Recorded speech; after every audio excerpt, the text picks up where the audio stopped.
I know lighting is crazy. I'm so sorry. 10:30. I usually record these at like 8:30, so lighting is like more normal. But yeah, for right now, just bear with me with the lighting. I know it's crazy. I know it's weird. Like I'm having like slight glare this way. So, but yeah, so we are just getting started. We're gonna go ahead and just talk about what we're talking about today. Today has been a doozy, and I will hold you, but I feel so confident that this is what, us as women, us as the girlies, as the Let's Chat, I will say congregation, Let's Chat community that we are building. It is so important that we talk about this because, we need to understand and like ourselves. So, I'm going to start off with, just what I'm grateful for today. I didn't do that last time because, it's such a crazy topic. By the way, y'all really liked that video. So let me know if you want any more story times about my life, about what's been going on with me, about my situations. I love to share, okay? I've learned not to share too much, but I love to share. So, so what I'm grateful for this week, this is a triggering question for me because it's something that I'm in the process of being grateful for. So I'm grateful for budgeting. So right now I'm in a position where money is light, okay? Tight to the nearest tight. I'm talking about tight bite, okay? And so I am forced to budget. So there's been workarounds that I've been doing. There's been ideas that are coming up to mind that has been very rewarding. So I'm grateful for those strategies and how I am budgeting. And I'm all of a sudden realizing I don't need the things that I think I need, So that's what I'm grateful for. Hardly enough. Ooh. So anyways, today we're talking about today's topic is how to be alone. Now, I used to be a girly who would pray for friends, okay? I was that girl who prayed for friends because I hated being alone. I hate the feeling of being alone. I grew up with a younger sister and an older sister. I'm a middle child. But my older sister, she was like 7 years older than me. So my younger sister, we hung out all the time. And so I didn't really have to worry about being alone. But my thing is that wasn't good enough for me, unfortunately. I took my little sister for granted in the sense of I wanted to hang out with other people, all these things, which is messed up. Okay, it was messed up. And so I was like, oh, she's not too cool for me, oh, this, oh, that. I wanted to always be someone else. So I always wanted friends that were cool and everyone liked, so I would be considered cool and liked. So I just couldn't stand I could not stand doing things alone. I was like, oh, no. So, all through college, I was like, I want to do these things, but I don't want to do them alone, so I would never do them. Friends are busy. Friends have things to do, so I would get so mad at my friends when they couldn't have time to do those things. So that's how I got into doing things alone, okay? So a lot of things that I do alone, here's just my resume. A lot of things I do alone is I go to the museum alone all the time. Like every time I go to the museum, I have a museum pass at the High Museum, Midtown. I am always alone there. There's rarely a time that someone is with me. And I really enjoy being there alone now. I used to be scared. I used to be like, oh my gosh, like I can't go alone. I can't this and that. And now I go alone all the time. And I go on dates all the time by myself. And I get food all the time by myself. And I walk to the park all by myself. And it's really amazing to be able to do all those things alone. So let's start off with how to be alone. Well, this wasn't my number one. But now it's just coming up to mind now that I'm talking. So with safety concerns, things like that. So I mentioned that I am a follower of Jesus. So I believe that he has protected me and ordered my steps each way I go. So the worst thing is dying. I know, a little morbid, but the worst thing is dying. And as a follower of Jesus Christ, I know that he has a place for me in heaven. I have a seat up in heaven with him because I'm following him I'm following him and working on my salvation with Trimble. Okay. So I know that I have a seat placed with him. So if the worst thing is dying and being with Jesus, okay, well then whatever. That's my first thought. Okay. So second thought is that doesn't mean that you literally jump into traffic. Now, what I mean by that is when you go certain places, be aware. Don't be on your phone.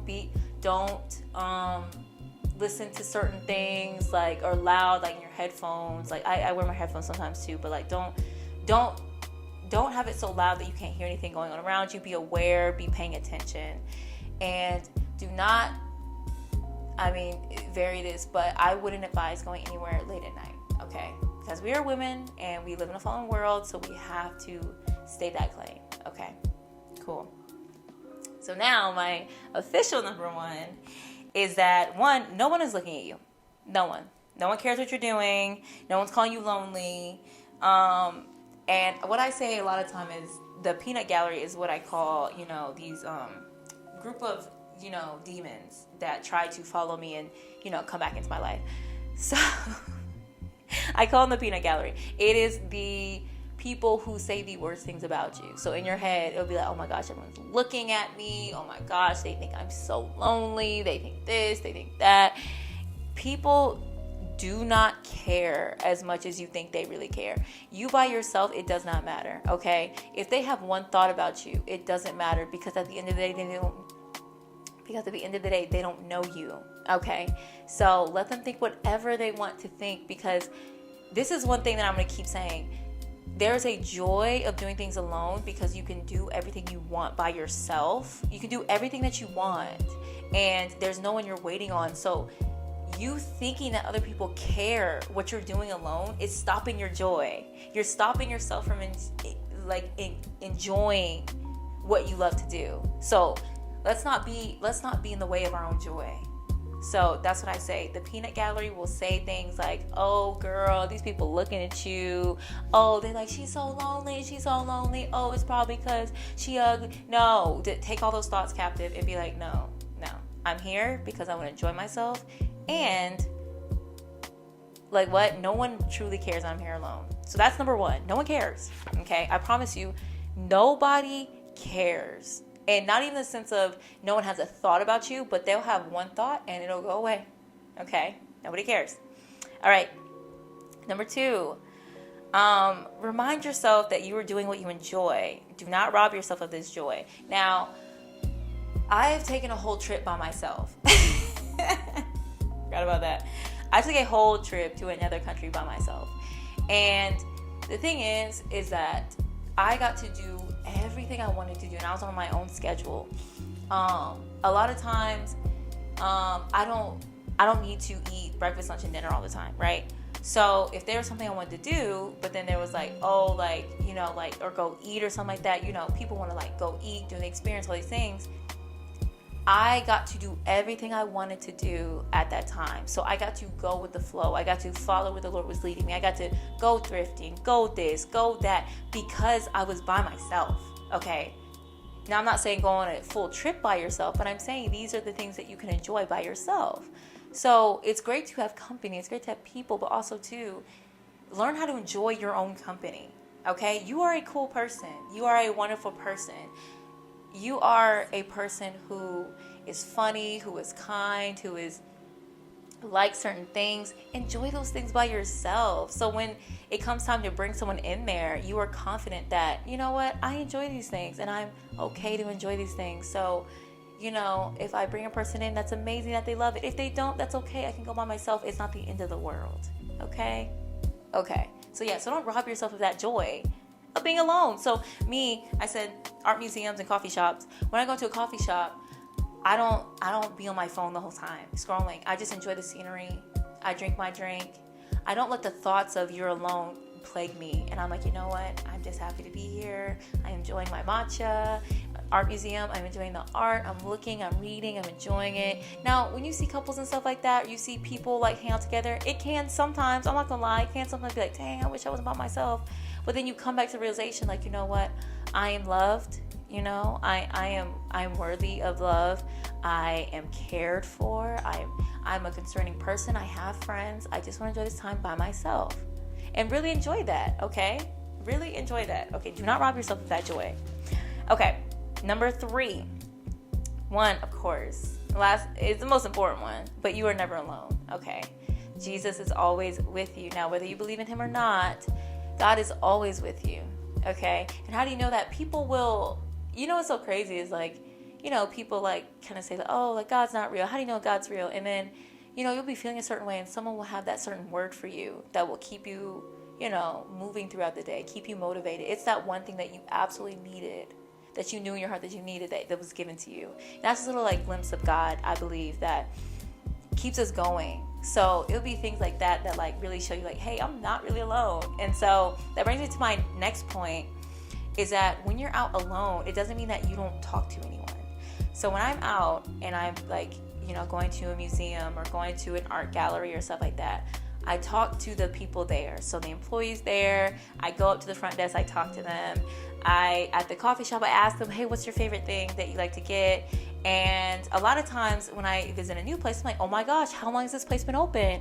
And that opens up a whole can of words of talking to someone new and learning some new information. And it's such a beautiful and pure encounter that you just can't experience when you're with other people.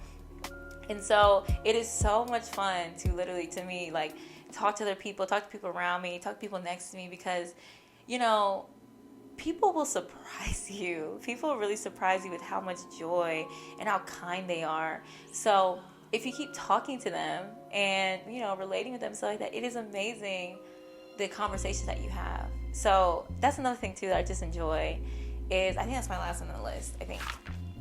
Yeah, talk to people. Yeah, so I said talk to people around you. You have to practice being good at it. So, people are introverted and stuff like that. This doesn't take away from your introvertedness, okay? You can still be introverted. But when you're alone, it gives you such a time to be able to just talk to people and enjoy people's company. I feel like we have so much social anxiety right now. It's because we don't talk to people in person anymore. So if we are to practice that and talk to people more in person, just take that jump. And it's not about being fearless, because there's fear there. There's fear of talking to people. But once you do it, make that step, you'll be surprised how people will help you in that and talk to you in that. Not everyone's kind. Not everyone is, will talk to you that day, because people have hard days. But it shouldn't deter you from talking to other people, because there are very amazing encounters. I remember one time I went to go pick up Too Good To Go order. It's an app that they have leftovers, and so you can go pick them up. It's like $5. It's an amazing app. I'm talking about it in my next YouTube video that I need to post it. I mean to post it. But so I went and I talked to him. I was like, oh my gosh, what is this place? Like, I never been to this place before. It was a food hall. And he was like, yeah, like it's new. Like it won all these awards for being the nicest food hall in Atlanta right now. Like it's really like, there's a helicopter literally passing by me right now. I don't know what they're carrying, but anyways, yeah, that's super loud. I went up to him and I was like, hey, sir, like, this is an amazing place, whatever. And so he talked about how he's opened up places around the area, how this place is new, all these things. So now I had a place for me and my friends to go for Valentine's Day. And so it was just little things like that if I didn't go out and do those things alone, I would not experience it, because, I'll be waiting for someone else to go or waiting for this, and I didn't have to wait. Okay, so that was an amazing time. So I hope that this video encouraged you to do things alone and enjoy dating yourself, because how are you going to, present yourself to someone and know what you like in a date if you don't take yourself out? Okay, you are your dad. Well, one, Jesus is your first love. Then it comes your dad, like your relationship with your dad, how that goes. And then it becomes yourself. You got to know who you are. You got to know what it's like to date you. You got to know what you like, what you dislike, what you enjoy, what foods you like to eat, what activities you like to do, and it's such a joy to learn who you are, because there's so much to learn. When the time comes, you change. So it's very fun, and I've been enjoying dating myself. I'm a pretty cool date, if I say so myself. So I hope you all enjoyed this one. This was like a quick one, I think. I don't even know how long I've been talking, but this was really fun, and I hope that you enjoy and have a great solo date. And please let me know. Comment down below. Talk in my Instagram DMs. Let me know about your first solo date, what you did, how you talked, who you met. And I'm so excited to hear about it. But I will talk to y'all next week, and I'll see y'all later. Bye.